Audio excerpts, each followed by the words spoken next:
And the last thing I remember is this Chinook coming into land, this huge sandstorm that it creates from the propeller blades. The exhaust, the heat from the exhaust beating down on me in the back of this vehicle. And then like the mechanical noise of the tailgate dropping. And then I blacked out at that point.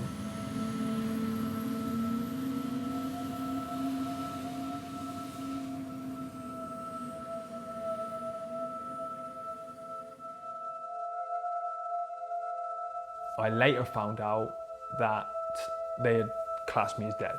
You know, that was it. When I got on the back of the helicopter, they checked me for signs of life. They said I didn't have any of what they were looking for, and they put me in a corner because there was one other casualty, and they had to get to work on him to make sure that he didn't die as well.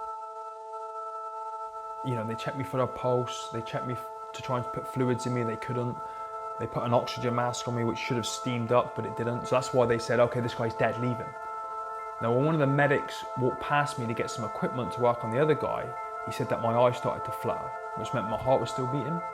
So he alerted some of the other medics, they came back, and 3 days before this incident, whoever is in charge of the army medical field had given the green light for this new technique to be used, where if you can't get intravenous lines into somebody's veins, you drill into their tibia and fibula and you put the line in there. So that's what they wanted to do to me.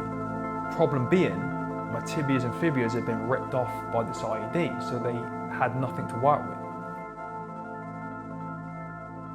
My name is Mark Ormrod. I'm a former Royal Marines Commando, and I was injured in Afghanistan back on Christmas Eve 2007 and became the UK's first triple amputee from the conflict. It's brutal. It's world renowned for being arguably the longest and hardest regular forces training in the world. Special forces training is obviously that next level, but in terms of regular forces infantry, it's the longest and hardest in the world.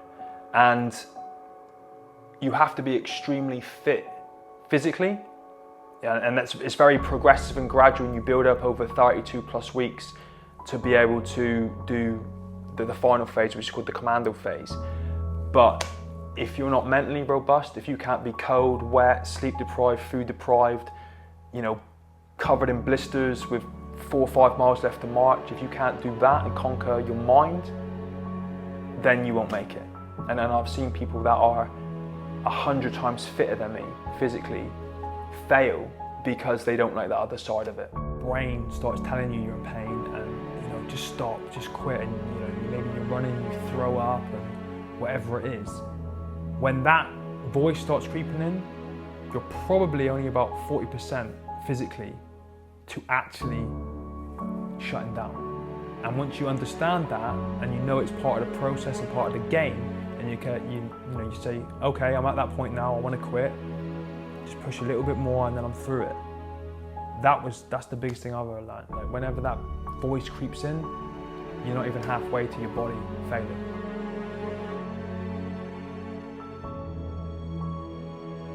Most of my friends had left school, left education, and gone on to start their careers. And a huge chunk of them had joined the military, and they were in the army. I had friends in Germany, friends in the UK, friends that were dotted all over the world.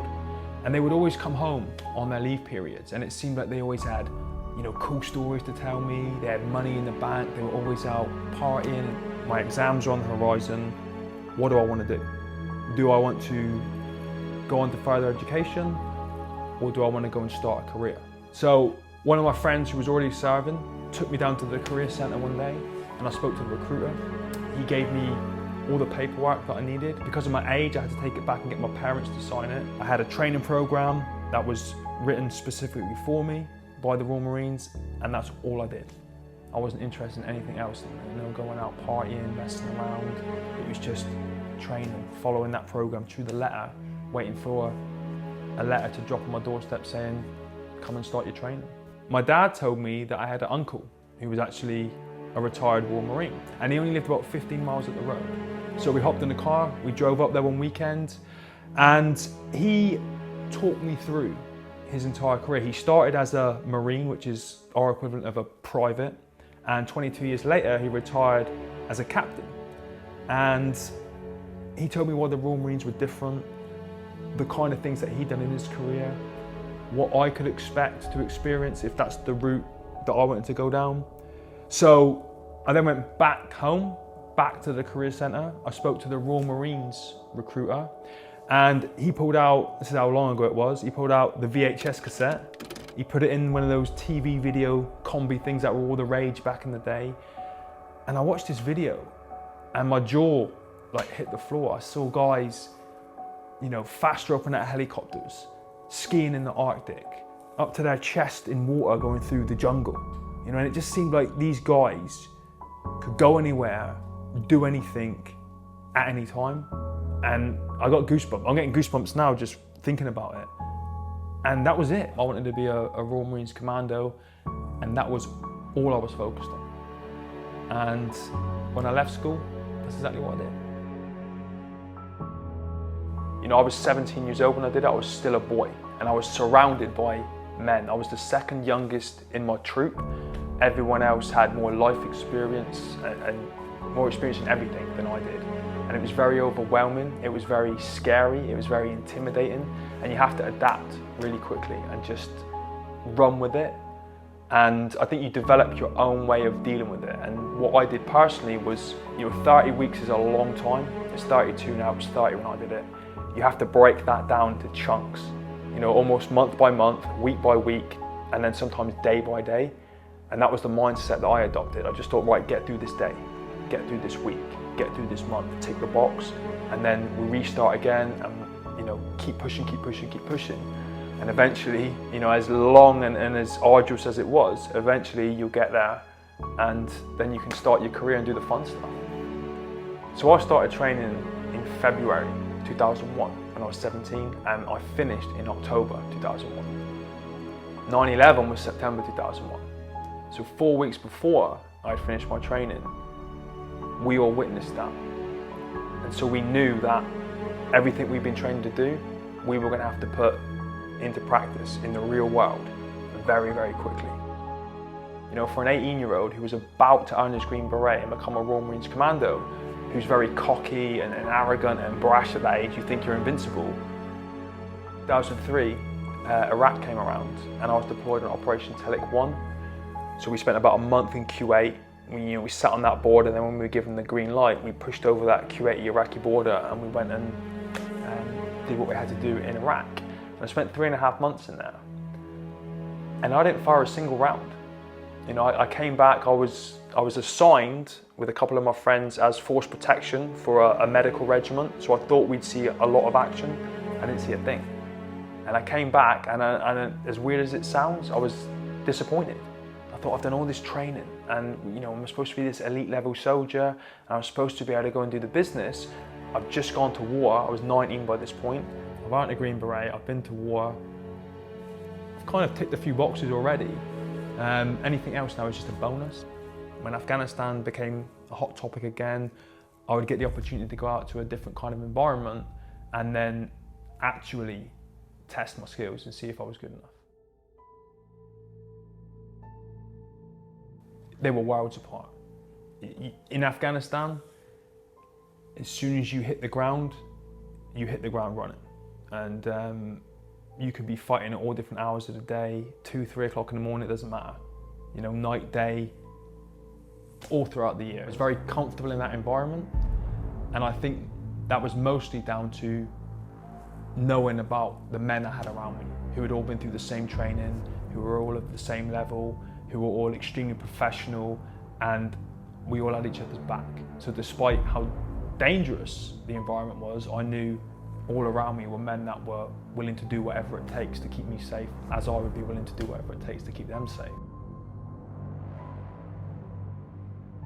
We were called up to the headquarters compound. It was Christmas Eve, 2007.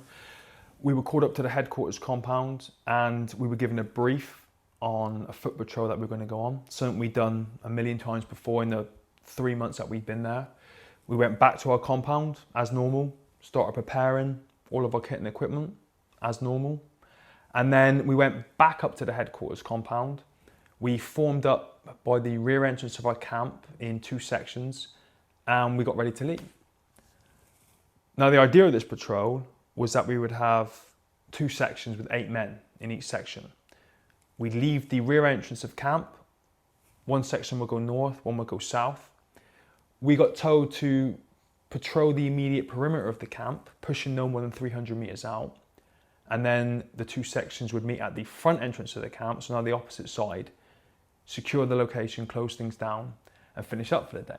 Now, in terms of what we had done to that point, this was the most basic kind of patrol that you could ever go on. Prior to that, we had been going, 2, 3, 4, 5, 6 miles out, 8, 9, 10 hours, whatever it was. We had a mission, we had an objective. We'd go out, we'd execute that, and we'd come back. This was literally go out the back door, walk around camp, come in the front door. Now, we had no intelligence that gave us any cause for concern. We had a very firm grasp on our area of operations. We knew what was going on. So it was a walk in the park, or so we thought. The time came. They opened up the rear entrance. I was second in command of the section that went north. The other guys went south. And we went out and did what we were tasked to do. About 5 hours into it, both sections then found themselves at the opposite side of camp. So now at the front entrance, ready to close things down, to finish it up and go back into camp. Now, my section were on a high piece of ground, what we called the North Fort. Just underneath us, when we looked down, we could see the base that we're working out of. And then beneath that, just off to the side of the main dirt road that ran through the area, was the other section that we left with earlier in the day. Now, because we're in an elevated position, tactically, we're in a very advantageous position because we can see everything around us, and it's a lot easier to fight going down a hill than it is up. So our job to finish up was to give those guys protection so they could go back in the camp, get behind the perimeter wall. They were safe. They would then protect us. We'd go back in, finish up, done for the day. Very, very easy, basic, low-level stuff. So we're up on the high feature, and the section commander took his half of the section and started giving them fire positions. I took my half of the section, and about 4 meters in front of me, there was a shallow bowl in the ground. Now, normally what you would do, if you go firm on a patrol, if you stop, you would take cover behind a building, a wall, a tree, a rock, whatever you can find to give yourself protection and cover. But we're on a high feature. And I saw this bowl and thought, okay, if we get in there, we get down on our stomachs, you're not going to be able to see us. It's going to be very difficult to attack us. This is the best form of protection that we can have given the environment that we're in. So I jumped in. The other half of the section started taking up their fire positions. When they were happy, they gave me the thumbs up. I had a couple of last minute checks I had to run through. And then when I was happy, I slowly started walking over towards the position that I selected for myself. And as I went to get down to my stomach, I put my right knee on the floor. And that was the moment that I knelt on and detonated an improvised explosive device. So you have to imagine the terrain that we're working in, right? It's very, very sandy, very, very dusty. So when this IED detonated, this huge dust cloud was created, and I couldn't see anything, and I was in no pain, and I could hear all the guys around me shouting and screaming, trying to figure out what had gone on. And my gut instinct was that we had been attacked. I thought someone had fired a rocket or a mortar on our position. It had exploded nearby, which is why this dust cloud was created. You know, everyone's shouting and screaming, and I can't see anything, and I just wait for this dust cloud to settle. And I think if I can see what's going on, I can assess the situation better, make some calls, and figure something out. And the cloud gets to about chest height, and you got to imagine I'm pumped full of adrenaline. My fight and flight is kicked in. I'm ready to go. And I'm looking around and I'm panicking, just hoping that everyone's okay, and I can't see anybody. So I carry on waiting for this dust cloud to settle, and it hits the ground, it disappears, and I look down to where my legs should have been, and they had both been completely ripped off from the knees down. I think your brain finds it very hard to process what it is it's looking at, and then when you add to that the fact that you're not in any pain, just very uncomfortable. It's like an intense pins and needles feeling. You're trying to look at this and process it, and it doesn't feel real. And there's no pain, which makes it feel even less real. And it's just, everything inside is going at 1,000 miles an hour, but everything outside is in slow motion while you're trying to figure this out. And you know, the way your body reacts is crazy, the way it just goes into like self-preservation mode. But despite, you know, the severity of my injuries, both legs, my right arm was torn off. It was still attached, but everything was just shredded inside. Despite the severity of my injuries, this crater that I was in, I've read the report, it was now 12 feet deep by 15 feet around. There were 6 other devices around me.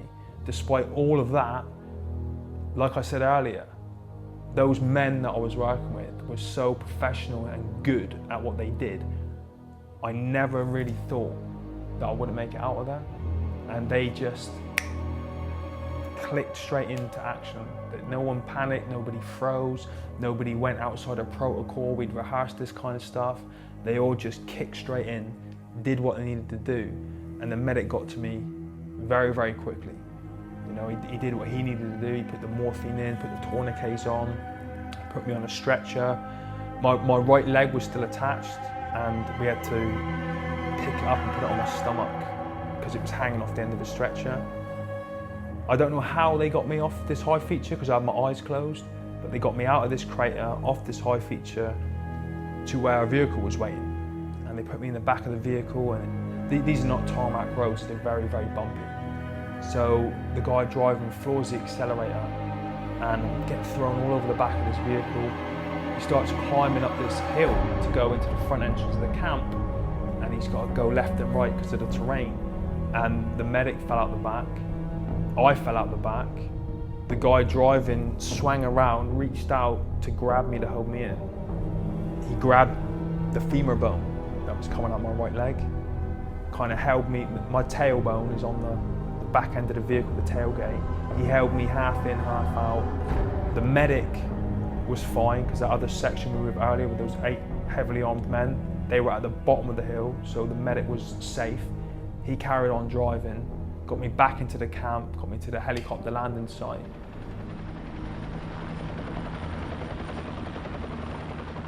And the last thing I remember is this Chinook coming into land, this huge sandstorm that it creates from the propeller blades. The exhaust, the heat from the exhaust beating down on me in the back of this vehicle. And then like the mechanical noise of the tailgate dropping. And then I blacked out at that point.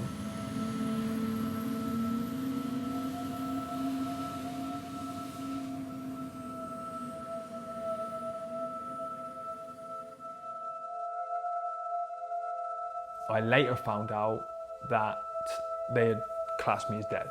You know, that was it. When I got on the back of the helicopter, they checked me for signs of life.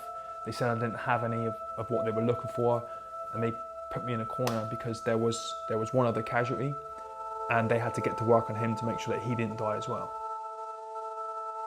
You know, they checked me for a pulse, they checked me to try and put fluids in me, they couldn't. They put an oxygen mask on me which should have steamed up, but it didn't. So that's why they said, okay, this guy's dead, leave him. Now, when one of the medics walked past me to get some equipment to work on the other guy, he said that my eyes started to flutter, which meant my heart was still beating. So he alerted some of the other medics, they came back, and 3 days before this incident, whoever is in charge of the army medical field had given the green light for this new technique to be used, where if you can't get intravenous lines into somebody's veins, you drill into their tibia and fibula and you put the line in there. So that's what they wanted to do to me. Problem being, my tibias and fibulas had been ripped off by this IED, so they had nothing to work with. Now, in this particular situation, it was an anti-personnel mine, which is only designed to blow off a foot. The idea behind them is it will maim somebody, and then when everyone else goes in to help them, you know, the enemy will usually pop over the hill with AK-47s and wipe everyone out. So it was an anti-personnel mine, but on top of it, they had put the warhead of a 107mm Chinese rocket, which is like a shoulder-launched rocket, which will take the side of the house off. So I stood on the warhead put pressure on the mine, the plates in the mine touched, the mine erupted, the warhead erupted, and then I erupted. And the only thing I can think of as to why I'm still alive is the angle that it got me at. If it went straight up, it literally would have incinerated me. There would have been nothing left of my body. Put my right arm down to get onto my belly, and it just took off both the legs and the arm.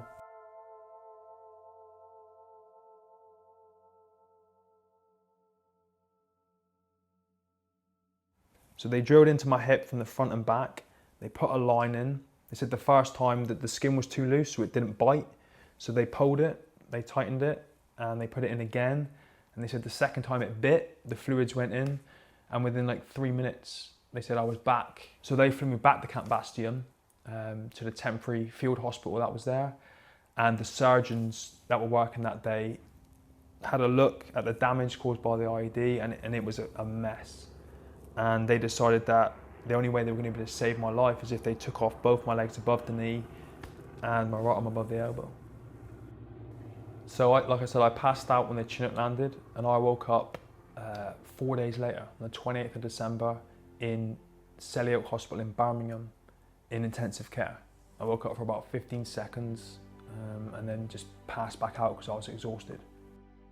So what they did in intensive care, they kind of reduced the medication to bring you out of the coma. And I woke up for that first 15 seconds and I couldn't even open my eyes. I was so exhausted. And then I blacked out. But they kind of knew then that not that I was okay, but that I was making progress. So then they started reducing the medication. They brought me out of the coma. And then I spent 7 days in intensive care, each day spending more and more time awake in the real world, reducing the medication so that I could gradually understand where I was, what had happened, and the severity of my injuries. And, you know, they did it perfectly. You know, it wasn't like I woke up cold turkey and was like, where am I, what's happened, and started freaking out.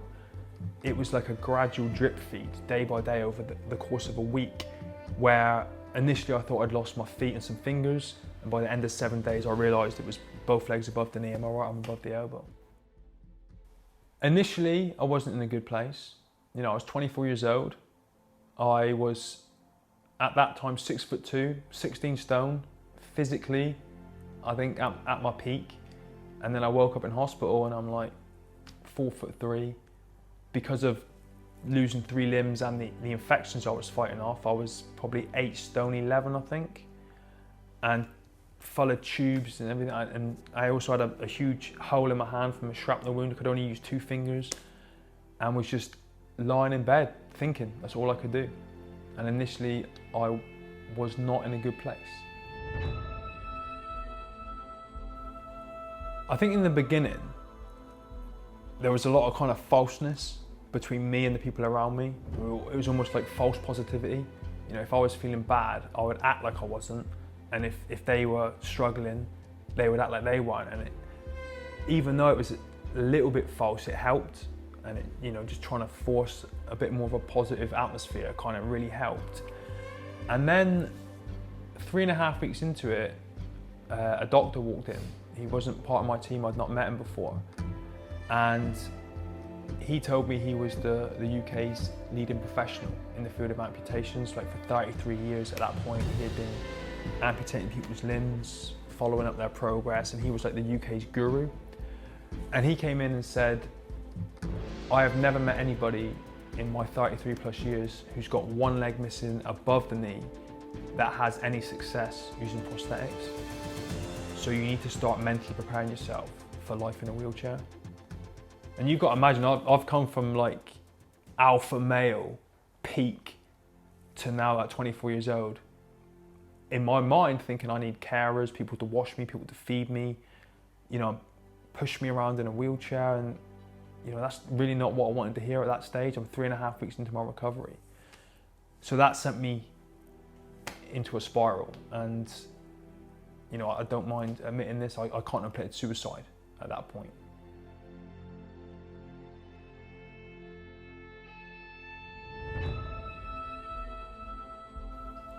I was dealing with a lot, and it got to the point where you kind of feel like you've you've snapped, and then the only really thing you think is, I don't want to do this.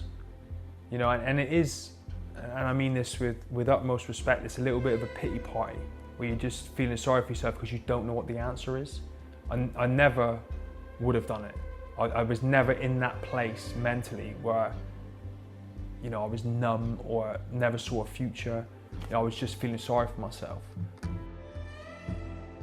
But about a week later, I got an unexpected visit in my hospital room, and a guy knocked on the door and he came in and he was wearing 2 prosthetic legs. And he was a double above knee amputee like I was. He had both his arms, but our legs were very similar. And he sat me down and he talked me through his journey. He had been hit by a suicide bomber in Iraq in 2005. He talked me through the journey of getting from the hospital to getting prosthetics, to regaining your independence, and what it was going to take, and you know, some of his highs and lows. And after about 6 hours he left, and that was it. My mindset was changed because I had physically seen somebody who had achieved what I wanted to achieve. And then it didn't matter what you told me about how you couldn't do this and couldn't do that. I witnessed it with my own eyes, someone else doing it, which meant to me there was no reason at all why I couldn't do it. And I knew I was missing the right arm, that was my dominant arm, but it didn't matter. You know, I saw this guy had done it, I listened to what he told me, and from that point on I was like, there's no way you can stop me. Give me the legs, give me the rehab, let's go. During those really low, really dark moments, the support system around you is crucial.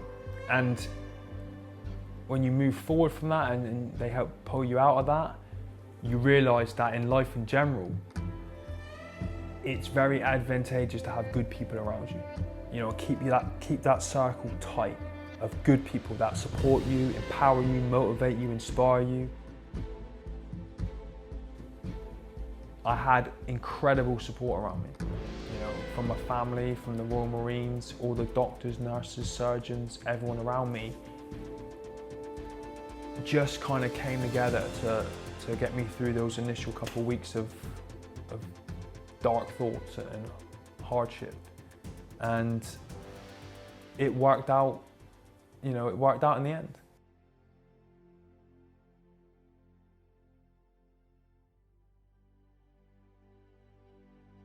Very early on, and this is what I attribute a lot of success to, is having goals and something to focus on and drive towards. And my goal was when my unit came back, because they were still in Afghanistan when I was in hospital. My goal was when they came back and we had our big medals parade at the unit with all our friends and family in attendance, that I would wear prosthetic legs. You know, it wasn't going to be pretty, but I was going to walk onto the parade ground and stand and get that medal. I didn't want to be in a wheelchair with people pitying me and feeling sorry for me. And then I got out of hospital after 6 weeks. Got straight to rehab. I couldn't jump straight into prosthetics because of the scars and the wounds that I had, but I worked on everything else. I started working my core and all the other muscles I needed to work to be able to walk, my glutes, hips, lower back, strengthening those day by day, getting stronger, making sure I was eating the right kind of foods. You know, rest wasn't a problem because I couldn't do much else but rest and do a little bit of physical activity.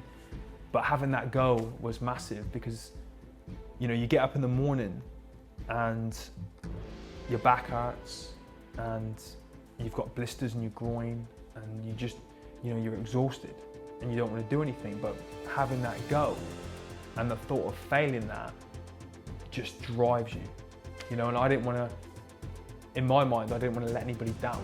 I wanted to go up there, stand shoulder to shoulder with those guys that I fought with, make them proud, make the wider Royal Marines proud, make friends and family proud. And so that was it. Like, when I felt sorry for myself, I just always went back to that goal and thought, this is what I'm doing it for. Every day was an obstacle. For a double above knee amputee, it takes anywhere between 300 and 500% more energy for me to do anything than it does for an able-bodied person. And so I thought, you know, being a Royal Marine, I'm pretty fit, it's not going to be an issue. It was an issue. You know, the first day I walked one length of the parallel bars, which is about 6 meters, it wiped me out. I was exhausted and I had to go back to my room and sleep and have an afternoon nap, because it just wiped me completely out.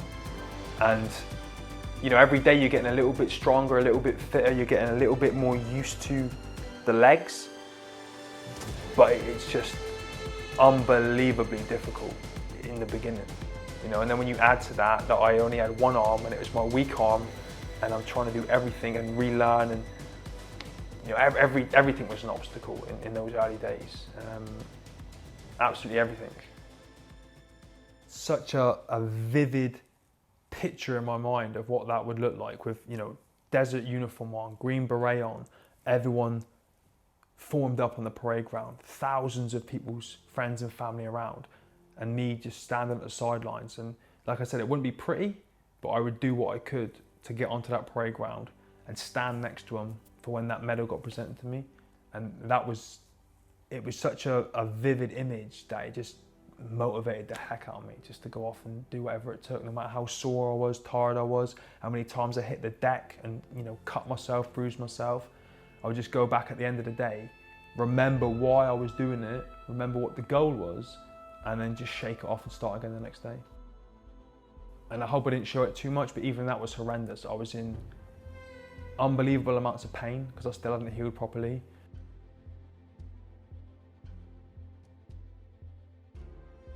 Even for me to stand on the spot, it's like you march, you know, like jogging on the spot with your knees up high. And I was there for 45 minutes and I was just terrified. I was terrified that I was going to fall over and embarrass myself and hurt myself. But I just, you know, I had a constant conversation in my head about why I was there, why I was doing it, and what it was going to be like if I was successful. I realised that I'd done it before. So when I competed in martial arts, I always used to visualise myself getting my hand raised. When I was going through Royal Marines training, I always visualised what it would feel like to be presented with that green beret. And then when I, you know, achieved that goal at the medals parade, I came home here on a Friday evening and I just thought, this is what I need to do in my life for everything. Not just, you know, set one goal to walk at the medals parade. Fitness, finance, family, every area that's important in my life. I need to set goals in these areas and drive forward towards achieving them. Because I think it's very dangerous, not just in my situation, but in anyone's situation, if you stay static for too long and the negative thoughts start coming in. You've always got to have something positive to move towards and strive towards, to occupy your headspace. You know, 80, 90, 95% of it has got to be positive and driving forward towards something that you want to achieve.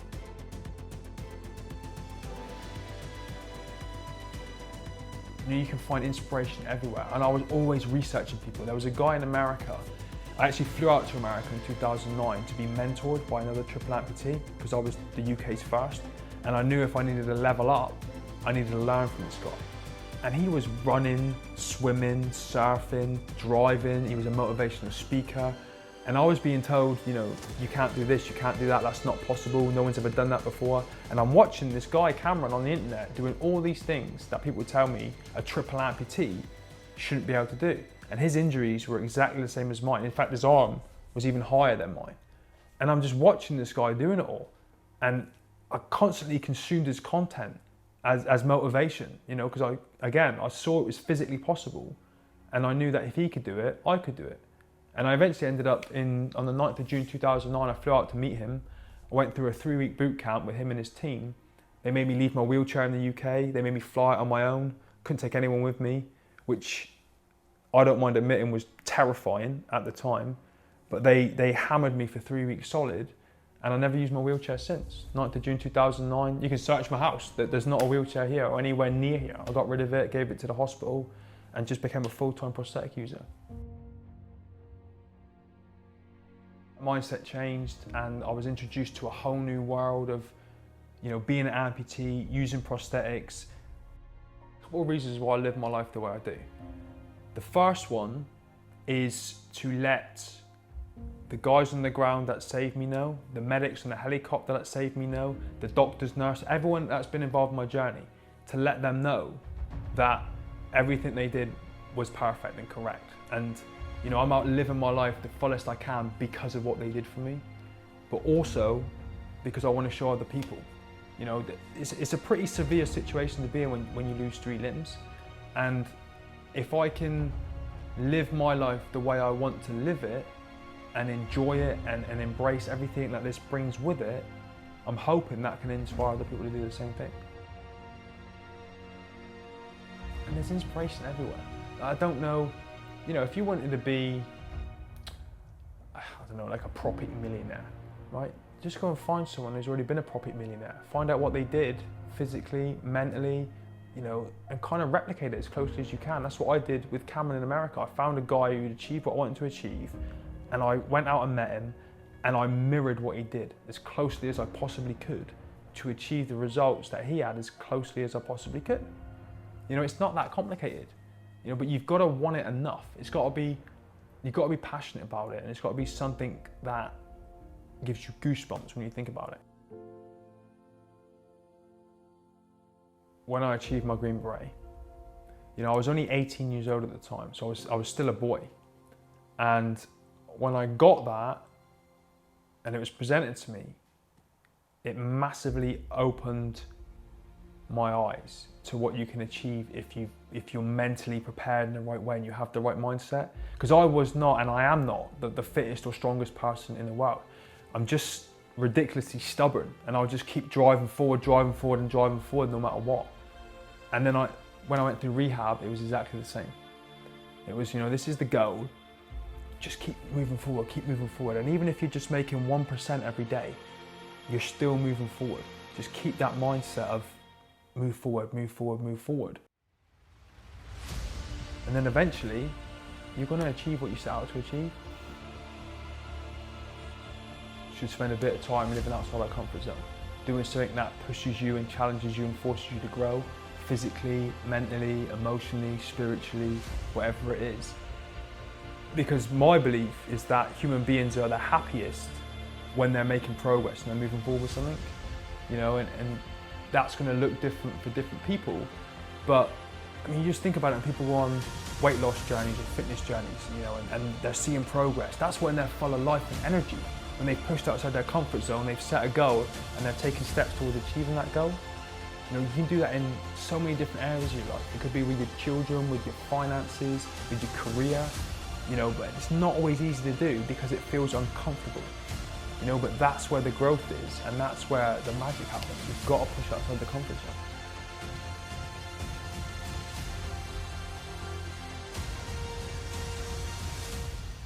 Like right here, right now, with the way, the way my children have grown up, the way my family are, the way my career is, the way my health is, everything that has gone on before has led to this moment right now.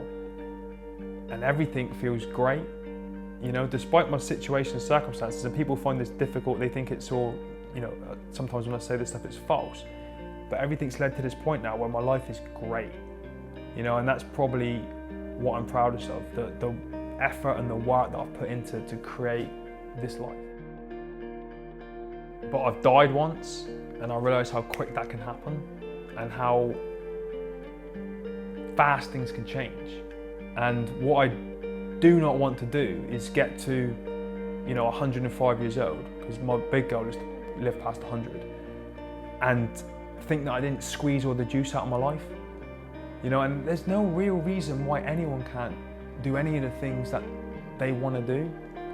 We live in, it's 2021. You can run a business on a smartphone. I've got £100,000 worth of prosthetic legs that I can do anything with. I can travel the world independently as a guy missing 3 limbs.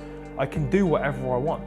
You can, so much with the technology that we have nowadays, that the whole world's open to just go out and do whatever you love, whatever you're passionate about, and live the way you want to live. You just got to ditch the excuses and kind of move out your comfort zone a little bit. My ultimate goal is to become the ultimate version of myself. And what's beautiful about that is you can't ever achieve it, and it keeps you constantly striving forward. So I'm going through a phase right now where I'm 38, right? And I'm starting to tailor off a little bit physically. I can't move as fast or as strong as I used to, but I'm adapting and rolling with it because I still want to keep pushing and going and becoming, better as I age. I just want to, deep inside, know that I've always pushed myself to be the best version that I can be, as husband, father, employee, member of society, athlete, whatever it is. I'm just always trying to keep pushing the envelope a little bit.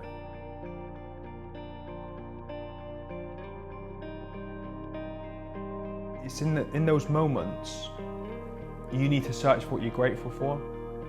So I lost both my legs and my right arm, but I was grateful that I still had a fully functioning left arm. My face is untouched. I have no internal injuries. I have no traumatic brain injuries. I don't have post-traumatic stress disorder. You know, those are all things for me to be grateful of. I have this technology.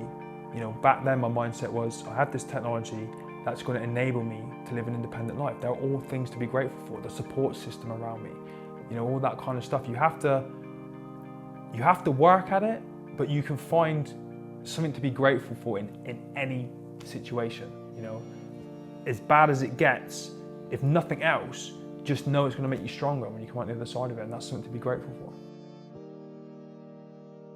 Don't limit what you can achieve. You know, 30, 40 years ago, someone in my situation probably would have been very limited. You know, I've been in a wheelchair, probably with carers, people looking after me, and my life would have been very different to the way it is now. But you want to talk about gratitude again, look at the day and age we live in. I run 2 businesses from a mobile phone. You know, I get to go out and share my story with the world and earn a living from it. You know, I'm grateful for all that stuff. Nothing's limited, there's opportunity in adversity. Nowadays, more than ever, you can take a bad situation like this and flip it on its head and turn it into something brilliant. Not only to create the life you want to live, but to help motivate and inspire other people. You can influence as many millions of people as you want on Instagram or TikTok or YouTube, but you know, it's your family, your children, your close circle that I think means the most.